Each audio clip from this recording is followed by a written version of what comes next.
Well, this is the unload auger on the grinder mixer.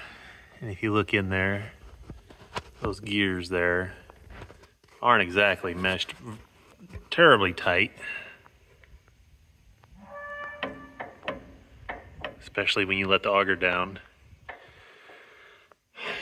And so in there's a bushing like that in this piece of metal here. That bushing is what it's supposed to pivot on. Sandwich the bolt, the nut on that, but I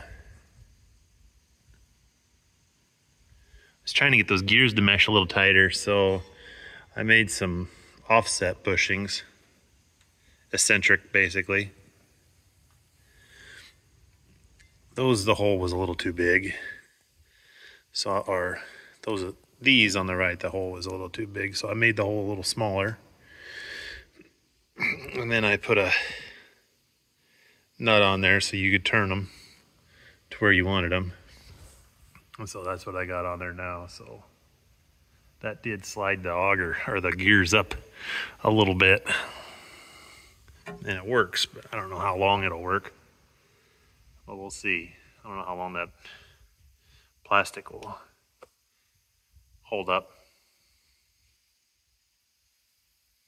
But we'll see. It seems to work now.